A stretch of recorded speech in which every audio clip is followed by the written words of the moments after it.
तो हेलो मेरे यार, आई एम सुप्रीम के इस अमेजिंग एपिसोड में आप सभी लोगों का स्वागत है। तो जैसा कि हम सभी लोगों ने लास्ट एपिसोड में देखा था, लियन इन सभी को खेल के कुछ नियम बता रहा होता है और इस एपिसोड की शुरुआत में हम देखते हैं कि कोई बहुत ही कस के चिल्लाकर कहता है स्टॉप, रुक जाओ। और हम देखते हैं ये बातें चे ने कही होती है और वह कह रहा होता है कि सभी लोग इस बच्चे के द्वारा बेवकूफ़ मत बनो, वह जानबूझकर हमारे दिमाग के साथ खिलवाड़ करने की कोशिश कर रहा है। क्या वह छोटा सा बच्चा हमें क्या समझ रहा है कि हम छोटे बच्चे हैं जो इसके बातों में आ जाएंगे? फेंग कहता है नहीं, लेकिन यह वास्तव में अंधकार से प्रकाश की ओर जाने वाली चाल है। कैटगर्ल भी कहती है लेकिन यह अर्थ एंड हेवन के डिवाइन शतरंज के खेल की एक छोटी सी चाल है, हमें इसमें नहीं फंसनी चाहिए और हमें ऊर्ध्वाधर से 7 कदम 3 की ओर बढ़ना चाहिए। ऊर्ध्वाधर मतलब 90 डिग्री से सीधे। तो आप सभी इसके बारे में क्या सोचते हैं? तभी हम इधर देखते हैं डिमोनिक मैन भी चिल्लाकर कहता है लियन, आखिरकार तुम्हारे साथ क्या गलत चल रहा है? तुम क्या करने की कोशिश कर रहे हो? तुम उनकी मदद क्यों कर रहे हो इस खेल को समझने में? तभी लियन कहता है कि इट्स फाइन यार,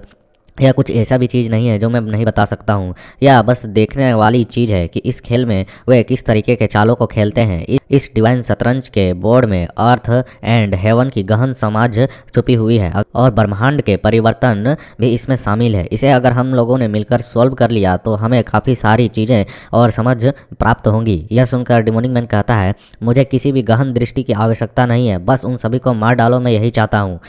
तभी लियन कहता है कि इतनी भी जल्दबाजी मत करो, चलो थोड़ी देर और देख लेते हैं ये किस तरीके के चाल चलते हैं। और हम इधर देखते हैं इन तीनों बंदों की हालत ख़राब है जो अपने मन में एक ही साथ सोच रहे हैं कि वह अभी इस स्थिति में भी खेलने की कोशिश कर रहा है जब हमारी हालत ख़राब है। एक बार बस हम यहाँ से बाहर निकल जाएँ, उसके बाद इस बच्चे को दम भर पीटेंगे। और हम देखते हैं इधर से फेंग भी चिल्लाकर कहता है कि वर्टिकल से 7 और उसके बाद 3 कदम चलना वास्तव में काफ़ी चतुराई भरा चाल है, लेकिन यह जो अंधकार से इन लाइट की ओर आने वाली चाल है उसको यहाँ पर परिवर्तित नहीं कर सकती है, प्रोटेक्ट नहीं कर सकती है उससे हमें। अगर हम इस चाल को चलते हैं तो हमें नुकसान भी झेलना पड़ सकता है। इसके बारे में तुम क्या सोच रही हो? कैटगर्ल कहती है कि लेकिन अभी भी यह खेल एक खेल है, इसके अंदर लेयर्स पर लेयर्स बनते जाएंगे अनंत समय तक, फिर मिट जाएंगे। अगर हम काफ़ी मुश्किल स्थिति में फंसना नहीं चाहते हैं तो हमें अपने चालों को मोड़ना होगा, इस खेल को बदलने की कोशिश करनी होगी, अपनी फेवर में लाना होगा। तभी टेंगजी इन लोगों से कहता है कि इस स्थिति में आप लोगों ने इन बातों को क्या सुना था कि मार्शल सोवरेन ने एक सुराग छोड़ा था? क्या आप में से किसी ने भी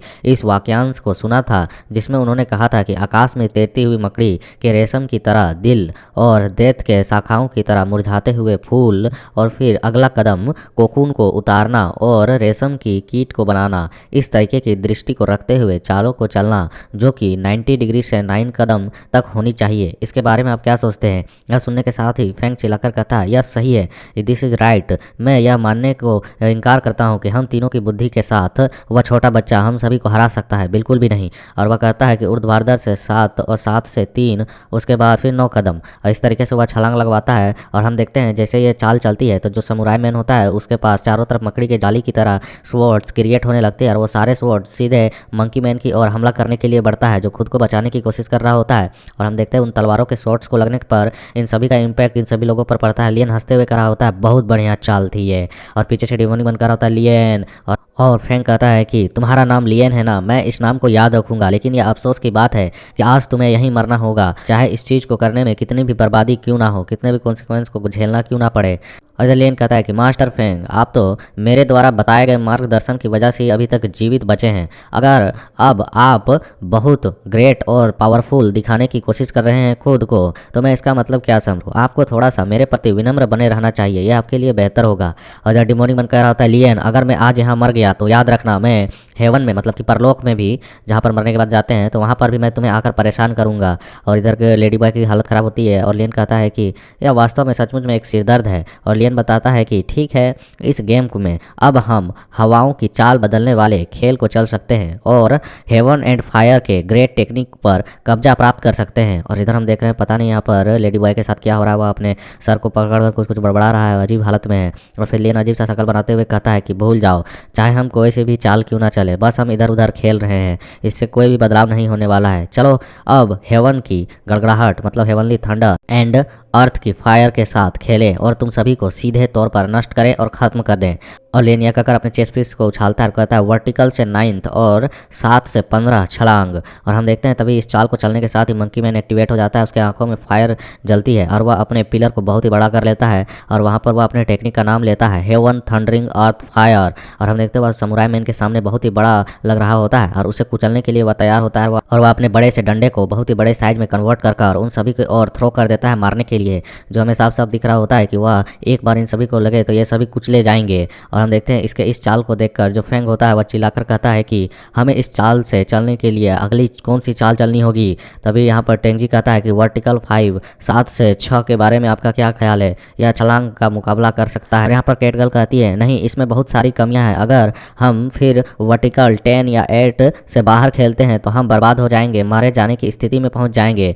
तभी हम देखते हैं यहाँ पर जो लेडी बॉय होती है वह कहती है नो नो नो नो और यह कहकर जंप लगा देती है और वह एक चेस पीस की ओर बढ़ती है और वह कह रही होती है कि मैं रुक नहीं सकती हूँ, मैं यहाँ इस कागार पर पहुंच गई हूँ कि मैं मरने वाली हूँ, मैं इस स्थिति में बस किसी भी कदम को चलने वाली हूँ, मैं वास्तव में इस स्थिति में मरने वाला हूँ, ऐसा फील हो रहा है बस। और हम देखते हैं वह चेस पीस को उठाने लगती है और तभी फैंग कहता है रुको, आखिर तुम क्या कर रही हो। कैटगर्ल कहती है नहीं, इसे बिल्कुल भी मत छूना। और हम देखते हैं लेडी बॉय को जो उस चेस पीस को उठाकर छाल फेंकते हुए कहती है कि यह एक बस खेल है, इसे यहाँ पर रख दो और यह सब कुछ खत्म होगा, बस इसे चलना ही तो है। और यह कहकर वह चेस पीस को अंदाजे फेंक देती है और हम देखते हैं लियन, लेकिन वह चेस पीस जहाँ आकर गिरा होता है उसे देखकर लियन काफ़ी घबराया और शौक होता है। और हम देखते हैं कि जो डंडा होता है वह अचानक से इन सभी पर पड़ने से पहले ही रुक जाता है और समुराई मैन शांति से बस उसकी ओर देख रहा होता है। और तभी हम देखते हैं वहाँ पर किसी तरह की चीज़ एक्टिवेट होती है जहाँ पर वो डंडा और उन सभी के परछाई एक दूसरे के साथ मिक्स होने लगती हैं, एक अजीब तरह का क्रिएशन क्रिएट होने लगता है जहाँ सब कुछ बर्बाद हो रहा होता है, डिस्ट्रॉय हो रहा होता है, मानो जैसे उस चाल का तोड़ू चाल इसने चल दिया हो। इस तरीके के सिचुएशन वहाँ बन रहे होते हैं और वे चीज़ अब सब मिक्स होने लगती हैं तो यहाँ पर वे सभी लोग हैरान होते हैं और वहाँ पर एक बहुत ही ज़्यादा इनलाइटमेंट जैसी लाइट रिलीज होती है जो इन सभी लोगों की ओर पड़ती है। और इसे लियन भी फील करता है, कहता है ये तो अर्थ एंड फायर का समाधान नहीं हुआ क्या, मतलब कि जो लियन ने फायर अटैक किया था उसको वाटर के द्वारा अटैक से यहाँ पर ख़त्म कर दिया गया है, मतलब कि इस चेस के एक गेम के एक चीज़ को सॉल्यूशन उसका मिल चुका है, जिसकी वजह से यहाँ पर इन सभी को थोड़ी सी नॉलेज मिल रही है, थ्रोन एम्परर के फॉर्मेशन स्किल्स की नॉलेज। और लियन इन सभी चीज़ों को देख कर रहा होता है, उस इनलाइटमेंट को महसूस कर रहा होता है और यह कहता है कि यह आखिरकार खुलासा हो ही गया, अनफोल्डिंग हो ही गया। और हम देखते हैं उसकी आंखें यहाँ पर चमक रही होती है और वह कहता है कि इट्स ब्रेकिंग टाइम, मतलब कि एक तरह से एक बहुत ही अद्भुत टाइम है जब इन लोगों का एक तरह से लेवल अप हो रहा है। और हम देखते हैं यहाँ पर सभी लोग वहीं पर हवा में उछले हुए होते हैं और फिर वह नीचे आकर धड़ाम धड़ाम से गिरते हैं और जहाँ लेडी बॉय आकर गिरती है और वह चिल्लाती है और वह कह रही होती है, उसकी पूरी फटी पड़ी होती है और वह कहती है आखिरकार क्या हुआ, क्या मैंने इसे अभी अभी सॉल्व कर दिया, क्या मैंने वास्तव में यहाँ पर डिवाइन शतरंज के खेल को हल कर दिया है। और यहाँ पर ट्रिफेंग भी कहा होता है कि ओह क्या यह अद्भुत है, क्या हमने इसमें सचमुच में सुरक्षित हैं, ऐसा लगता है कि हमारी किवाई एनर्जी जो थी वह वापस से आ चुकी है यह खेल सॉल्व होने के बाद। और वह कहता है सचमुच में थ्रोन एम्परर के द्वारा यह खेले जाने वाला डिवाइन शतरंज, डिवाइन चेस बोर्ड काफ़ी अद्भुत था। और हम देखते हैं यह सब कुछ टेंजी भी ध्यान से देख रहा होता है, वह अपने मन में कहता है कि यहाँ पर अभी सभी की डिवाइन शक्तियाँ वापस से ओपन हो चुकी हैं, अगर यह समाधान यहाँ पर सभी कोई ने देखा तो सभी को यह नॉलेज भी मिली होगी, इस स्थिति में ये लोग उन सभी को मार डालेंगे। और हम देखते हैं वह बहुत तेज़ी के साथ फेंग के सामने जाकर खड़ा हो जाता है और कहता है कि मास्टर फेंग,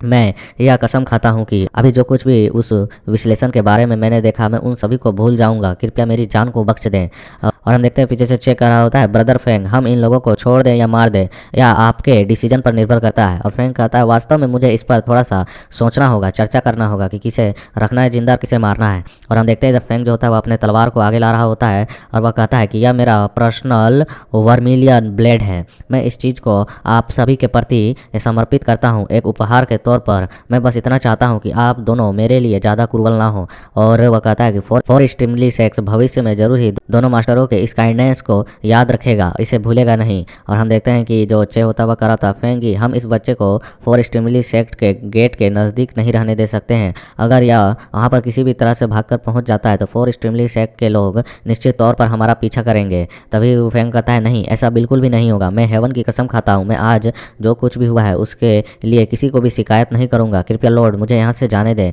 और मुझे छोड़ दें। और हम देखते हैं इधर फ्रैंक कह रहा होता है कि मैं आपके दृढ़ संकल्प से प्रसन्न हूँ, लेकिन ठीक है मैं आपकी जान बख्श देता हूँ। यह सुनकर वह टेंजी काफ़ी खुश हो जाता है और इसलिए भीख मांग रहा है, क्योंकि यहाँ पर यही दो मात्र बंदे हैं जो सॉवरेन लेवल पर मौजूद है और काफ़ी ज़्यादा ही पावरफुल है, बाकी सब तो मार्शल सुप्रीम है। और यहाँ पर टेंजी कह रहा होता है कि धन्यवाद मास्टर फेंग आपकी इस दयालुता के लिए। टेंजी आज से आपका यह उपकार हमेशा याद रखेगा और इसका आभारी रहेगा, किसी भी तरीके से इसका बदला किसी भी गलत विचार से नहीं लौटाएगा, मतलब घृणा से नहीं लौटाएगा। बस मैं आपके प्रति सही विचारों को ही रखूंगा। यह सुनकर हम देखते हैं फेंग जो होता है वह डार्क लुक देते हुए कहता है कि लेकिन तुम्हें जो मैं सुरक्षा दे रहा हूँ, तुम्हें जिंदा छोड़ रहा हूँ, उसके बदले मुझे आपकी सोल और चेतना मतलब कि माइंड की जो कॉन्सिडेंस पावर है उसे चकनाचूर करना होगा। मतलब कि एक तरह से इसके समझने बुझने की शक्ति और इसके सोल को तोड़ के इसे बस जीवन दान देना चाहता है अपंग बनाकर, ताकि यह किसी को कुछ बताने के लायक ना रहे। तभी यह सुनकर जो टेंजी होता है वह कहता है व्हाट फेंगी, आखिरकार आप बहुत ज़्यादा अब आगे बढ़ रहे हैं। तभी इधर लियन अपने मन में कह रहा होता है कि अभी अभी